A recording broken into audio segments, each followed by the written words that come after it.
Good morning everyone. Today's topic for video lecture is patient assignment. So first of all I will introduce the topic that what is patient assignment. Patient assignment जो methods होते हैं तो जो इसमें nurse होती है तो वो यह एक्सपेक्ट करती है कि जो कंप्लीट नर्सिंग केयर प्रोवाइड करने के लिए जो अगर एक या एक से ज़्यादा पेशेंट्स हैं तो उनको ओवरऑल जो भी नर्सिंग केयर प्रोवाइड करनी है तो जैसे नर्सिंग जनरल नर्सिंग मेजर्स हैं या जो ट्रीटमेंट देना है, मेडिकेशंस देना है या वाइटल्स जैसे कि temperature, pulse, respiration, blood pressure measure करना है तो उसको असाइन कैसे करेगी. तो now I will define the assignment.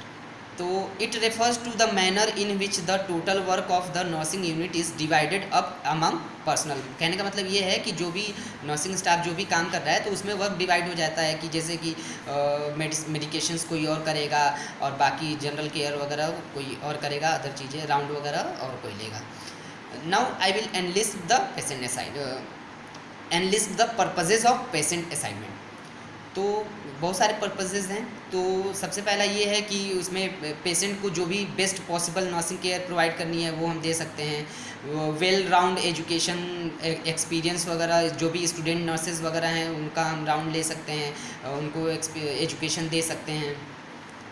Appropriate procedures जो हैं नर्सिंग केयर के लिए उसको हम सजेस्ट कर सकते हैं मैक्सिमम एफिशिएंसी के साथ और जबकि मिनिमम एफर्ट के साथ हम अप्रोप्रिएट प्रोसीजर कैसे करें हम उसको सजेस्ट कर सकते हैं. इसके अलावा कोऑपरेशन ऑफ वर्कर्स को हम गेन कर सकते हैं कि और वर्क प्लान को हम सर्व कर सकते हैं.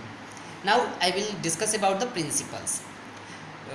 पेशेंट असाइनमेंट्स की जो एक्टिविटीज़ हैं तो वो कुछ प्रिंसिपल पर बेस्ड होती हैं. तो इसमें जैसे प्रिंसिपल ये हैं कि जब हम असाइनमेंट को राइट करते हैं तो उसमें हमें सिंपल क्लियर वर्ड्स का यूज़ करना चाहिए. इसके अलावा जो ड्यूटी रिस्पॉन्सिबिलिटीज़ हैं तो उसको क्लियरली फिक्स किया हुआ होना चाहिए कि फला पर्सन की ये रिस्पॉन्सिबिलिटीज़ हैं. इससे ये होता है कि ओवरलैपिंग के चांसेस कम हो जाते हैं या नहीं होते हैं.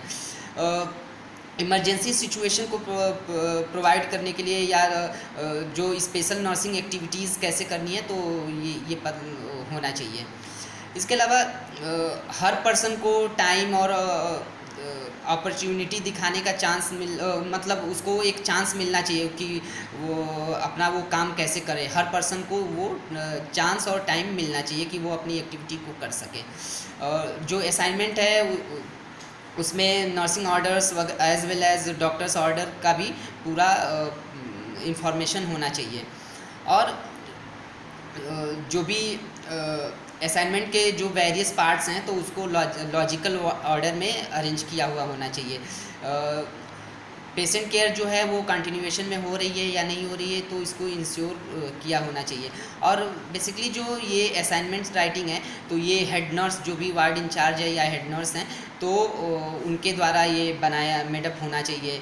और इसके अलावा इससे ये होता है कि स्किल भी डेवलप होती है और ये हमेशा रिटन फॉर्म में होना चाहिए, एक्यूरेट असेसमेंट पर बेस्ड होना चाहिए. और दो वर्कर्स को एक ही काम को करने के लिए कभी भी असाइन नहीं करना चाहिए.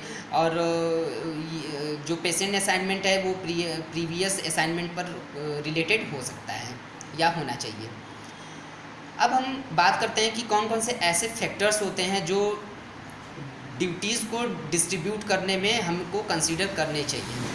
तो इसमें नंबर्स हैं कि कितने नंबर ऑफ़ स्टाफ कितने हैं, पेशेंट की कंडीशन क्या है, उनके जो स्टाफ है उनकी क्वालिफ़िकेशन क्या है, एक्सपीरियंस क्या है और एबिलिटी ऑफ नर्सेज क्या हैं. तो इन सब को कंसीडर किया जाना चाहिए. इसके अलावा जो availability of supply and equipments है ये भी फैक्टर्स हैं जो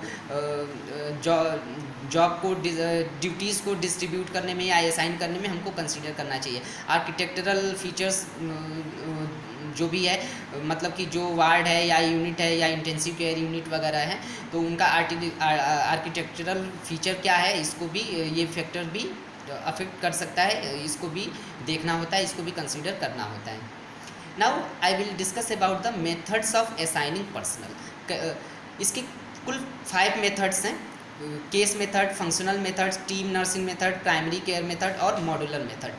now I will discuss about these methods one by one. सबसे पहले बात करते हैं केस मेथड्स. केस मेथड जो है वो पेशेंट केयर डिलीवरी सिस्टम का सबसे ओल्डेस्ट मेथड है। इसमें किसी पर्सन को पूरा एज्यूम कर दिया जाता है, उसको रिस्पॉन्सिबिलिटी दे दी जाती है कि कंप्लीट केयर पेशेंट को कैसे करेगा जब वो ड्यूटी पे है। इसमें शिफ्ट वाइज हर शिफ्ट में एक एक नर्स होगी पेशेंट की केयर के लिए।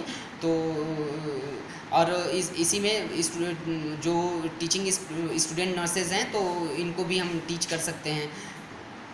इसके एडवांटेजेस ये हैं कि जो पेशेंट की केयर की क्वालिटी है वो हाई होती है। इसके अलावा जो पेशेंट जो है वो अपनी केयर से भी सेटिस्फाइड बहुत ही ज़्यादा होता है।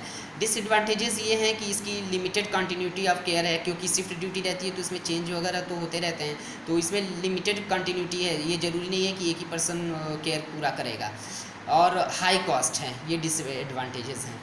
अब हम बात करते हैं फंक्शनल नर्सिंग मेथड की। फंक्शनल नर्सिंग मेथड में ये होता है कि work assignment are divided into task, मतलब कि टास्क या नर्सिंग केयर के अकॉर्डिंग इसको वर्क को हम डिवाइड कर देते हैं। और इसमें मोस्टली जो होता है यह मेथड जो होता है वो टास्क फोकस होता है।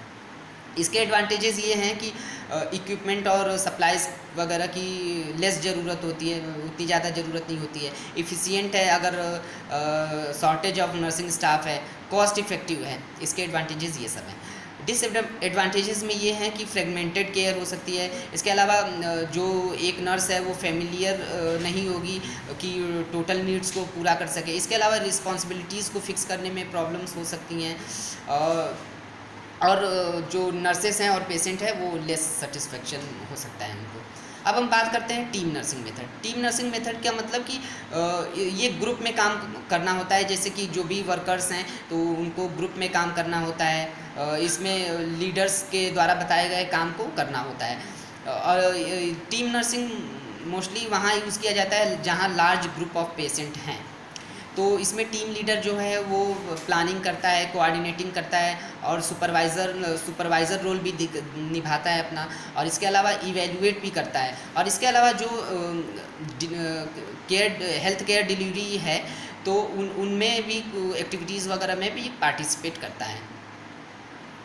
इसके एडवांटेजेस ये हैं कि हाई क्वालिटी ऑफ केयर है, नर्सेस सेटिस्फाइड ज़्यादा होती हैं, पेशेंट और फिजिशियन जो सेटिस्फेक्शन है वो भी बहुत अच्छा होता है। इसके अलावा लीडरशिप स्किल जो है वो डेवलप होती है। डिसएडवांटेजेस में ये है कि ये वेरी हाई कॉस्ट है। इसके अलावा बहुत ही टाइम कंज्यूमिंग है, और इसके अलावा इक्विपमेंट्स और सप्लाई की ज़्यादा ज़रूरत पड़ सकती है इसमें। अब हम बात करते हैं प्राइमरी नर्सिंग की। प्राइमरी नर्सिंग का मतलब कि इसमें एक रजिस्टर्ड नर्स जो टोटल केयर देने के लिए 4 to 6 पेशेंट के लिए रिस्पॉन्सिबल है जब तक कि वो ड्यूटी में है। और जो अगर मतलब कि पेशेंट अगर एडमिट है हॉस्पिटल में तो उस टाइम में उसकी केयर करने के लिए वो रिस्पॉन्सिबल है।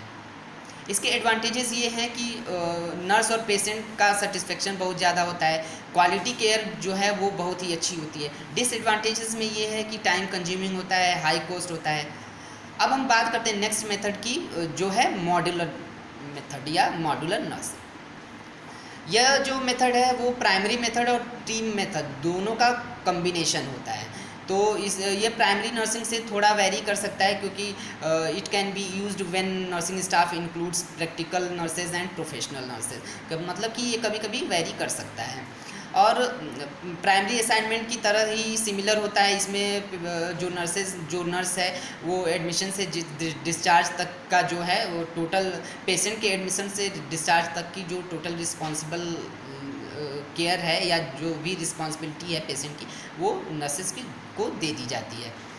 और टीम नर्सिंग से इसलिए सिमिलर है कि या प्रोफेशनल और नॉन प्रोफेशनल वर्कर्स दोनों के साथ हम काम कर सकते हैं, तो इसलिए ये टीम नर्सिंग से सिमिलर है।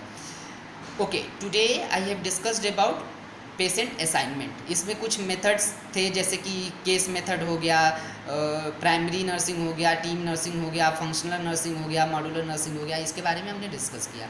I hope you have understood the topic. Okay, thank you.